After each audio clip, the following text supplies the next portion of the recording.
We might be out of a budget in this episode. This episode looks expensive. Where did we get all this money? Oh, we don't have all this money. This is why we're poor. Oh.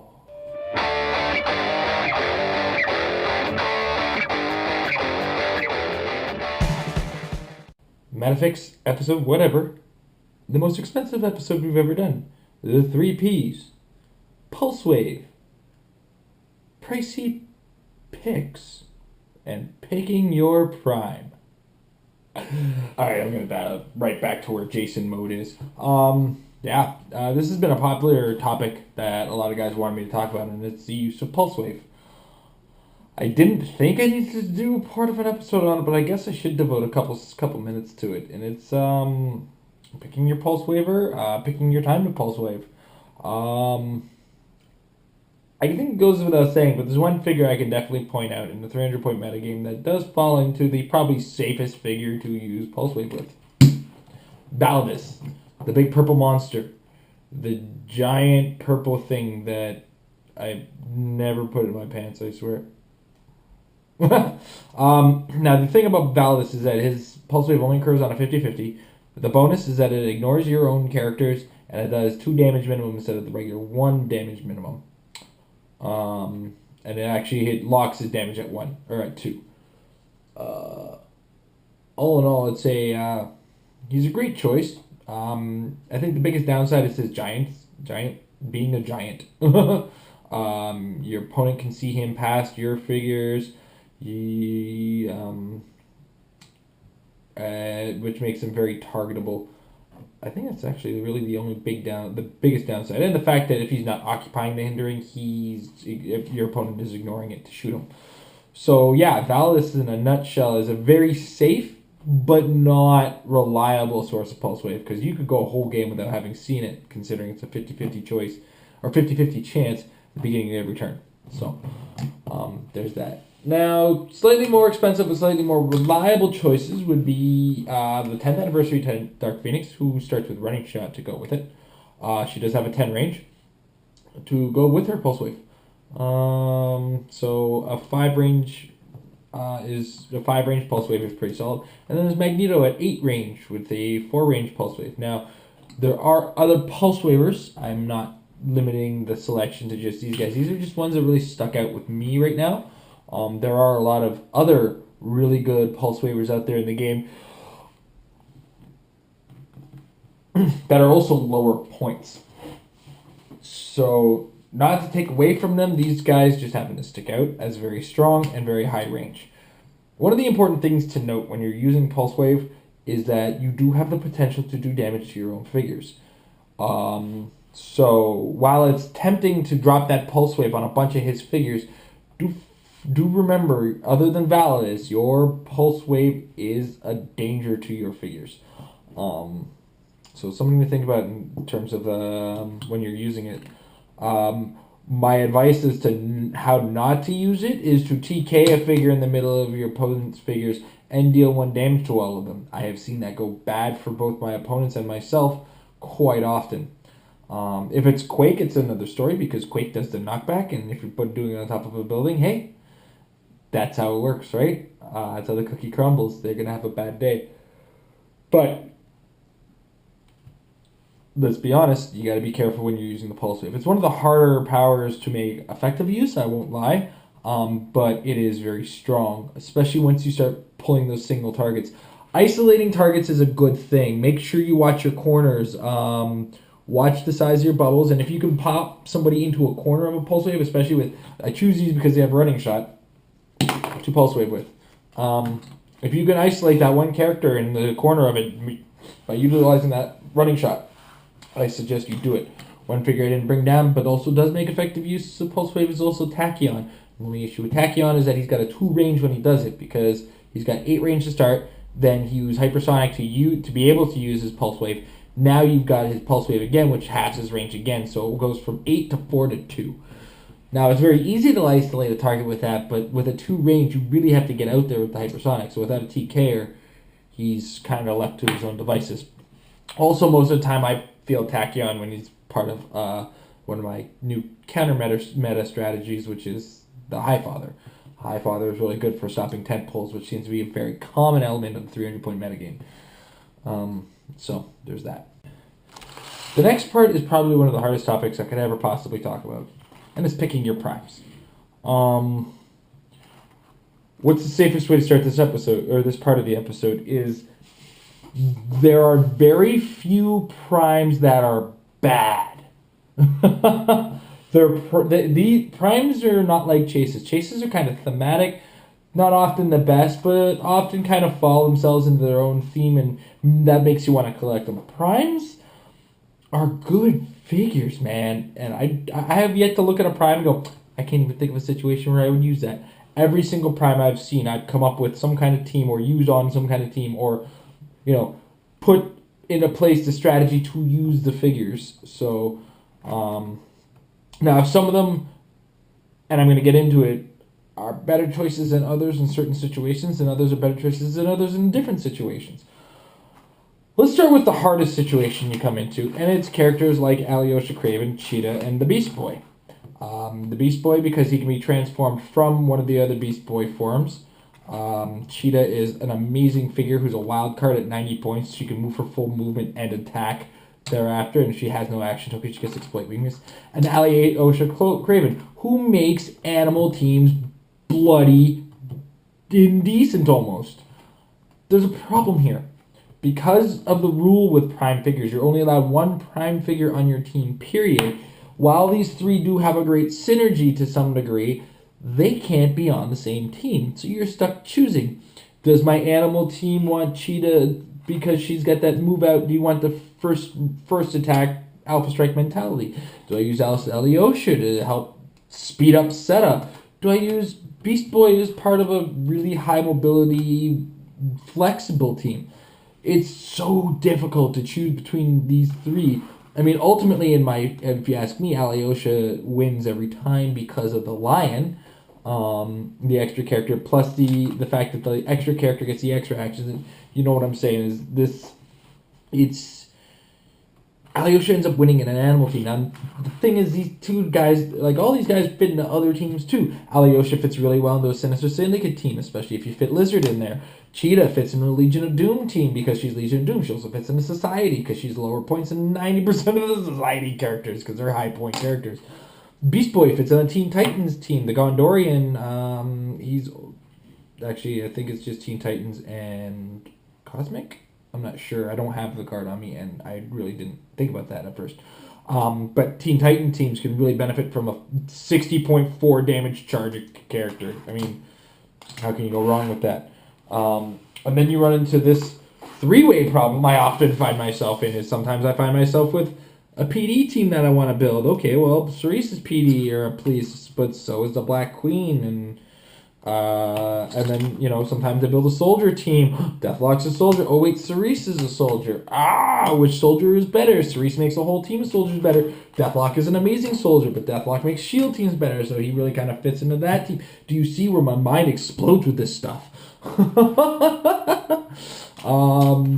So all of these guys, they do have their places. I mean, even the two mystical ones. The Black Witch, probably better off being played with the White Witch, because the White Witch is lower points and ignores mystics and has her own effects. Brother Voodoo is probably one of the best characters made in the game for 79 points, in spite of his very low dial. Point for point, I'd say he's probably the supreme min-maxed character next to possibly that new Bullseye that's coming out. But you kind of get where I'm getting at. It's really hard. I mean, let's also not forget that Assassin is becoming more and more prominent every day, and Deathlock falls in the same assassin keyword as the Ravager from the Teen Titans set.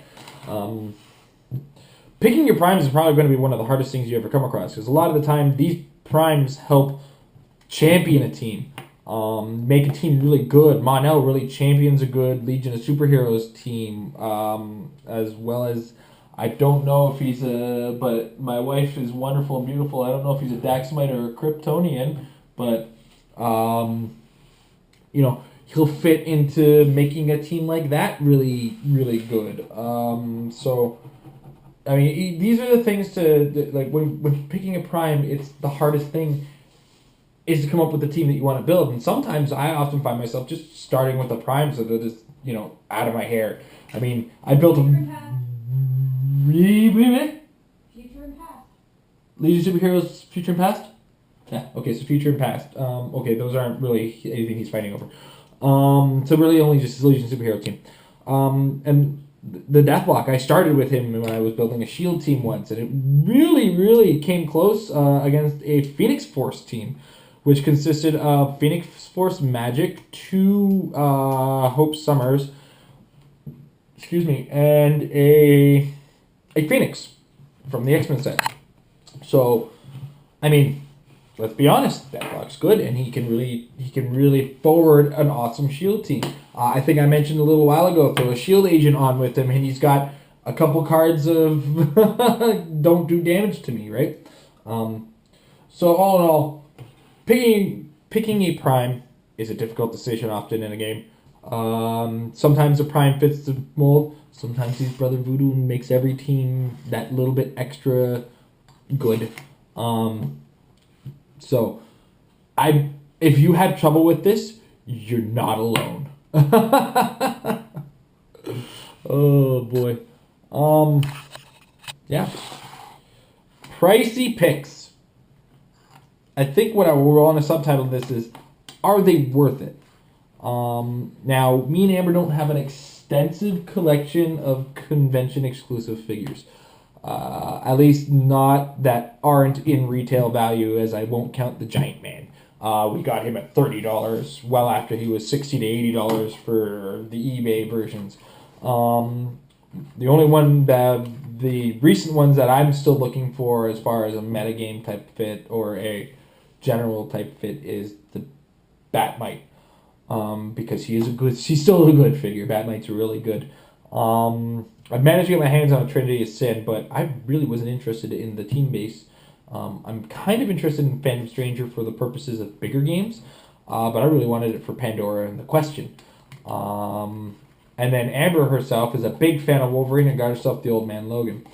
This last segment isn't so much a meta pouring as it is kind of a public service announcement, is the secondary market is made by the buyer, not the seller. If you're willing to pay the $60, you've made the secondary market make it worth $60. So recognize that right now is that your desire for a figure makes it expensive. So what I want to point out is when you're talking in the realm of metagame, you will see me pick up, yes, Question, Pandora off of the Trinity of Sin team base. You'll see me go hunting for Batmite. I'm not looking for them because I like them, but because they're really good. But Batmite I'm going to have a hard time getting because I am not willing to spend $60 on him. I don't think metagame-wise he's worth $60. I also don't, I don't like the figure that much, like the character that much. I mean, he's cute, don't get me wrong, he's hilarious, but I don't $60 love him. I $60 love the Hulk, Red She-Hulk. Unfortunately, one of the things that me and Amber can't do is get down to the conventions in the States because, well, for one, we're kind of recovering from a bad economic turn that we had for a little while in our lives. Getting the babysitting to watch our kids while we go to something like Gen Con is difficult. We can't absolutely rely on anybody for that. I mean, it's kind of, they are our kids, they're our responsibility. We also lack passports right now. It's one of those things that's like on the list of things to do as part of being adults. That we're really falling behind on. So we don't get to the convention, so we end up having to pay secondary market price, and we don't like the secondary market price. But I guess what I'm saying is when you're looking into Pricey Picks, you got to go on the two realms. How much of a gigantic fan of the figure are you that you must have it now? And how much of a game-breaking meta game figure are these? For when I chose the Pandora and the Question specifically, I was looking at them and saying that double use of Perplex and the double use of Probability Control could have really saved me in the AVX tournament. Your silence is noted. Yeah. I get some notoriously bad dice rolls sometimes, and I have to rely on some really big bonuses to help me out. I don't know if you watch my games, or watch very many of our games, or if you're just here for the metafix. But you'll see me do a lot of modifying and a lot of prodding because my God, do I suck at this game when it comes to the dice portion. That's why I kind of picked those. Amber picked the Old Man Logan because she's a ridiculous Wolverine fan and must have things once, now, and immediately. So, I guess what I'm trying to say is when you're picking your money figures, watch what you're spending. Think about your spending. If you're looking for it to sit on your shelf and you think it's worth that to sit on your shelf, that's fine. If you don't think it's worth that to sit on your shelf, don't spend that.